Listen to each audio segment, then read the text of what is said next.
Jay Hatfield, founder and CEO of Infrastructure Capital Advisors.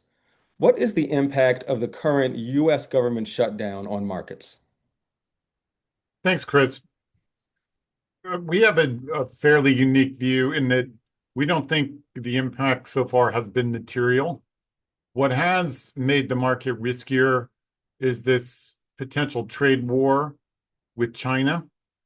And that's why you've seen like the market's pretty volatile today. That's really not the key driver, but it's kind of put everybody on edge. Volatilities are higher. But the government shutdown is not material in the short run, but at some point, everything starts to break down. The SEC can't do IPOs. Nobody can go to national parks, or at least not easily, et cetera, et cetera. And it's completely ridiculous because it does no good. It's really a government vacation. So everybody doesn't get paid. Well, it's an annoying government vacation because you don't get paid while you're on vacation. And then you come back, so you have to run up your credit cards if you have that capacity. So, and then you get paid. So it saves absolutely no money for the federal government. You get less work. So it's the most ridiculous thing created by humans in many, many years. And so it is a bad thing, but it's understandable, to be fair, because the Democrats really have no power right now. So this is the only thing they can do. So I don't find it that surprising. And it could drag on for a long period of time, and it might start to weigh on the market. I don't still think it'll have any material economic impact, but it's obviously a bad thing if the federal government's not functioning at all.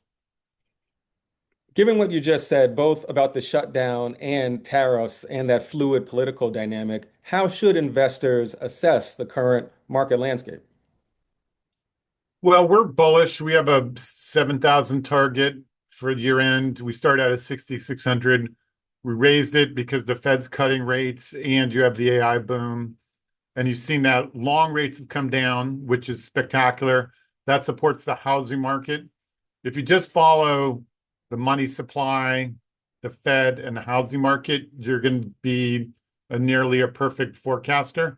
And that's what we've done. And we have been nearly a perfect forecaster. So the Fed is cutting rates, they're increasing the money supply. That's driving long rates down.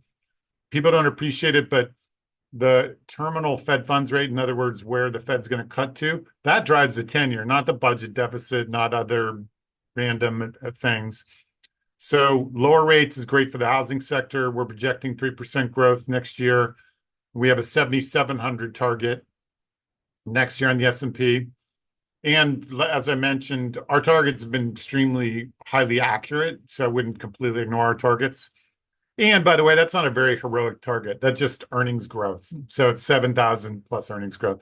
So we're constructive. You just have to work through the normal noise in the market, which is, as you've indicated, the shutdown, which probably won't be material, but unless it goes on forever.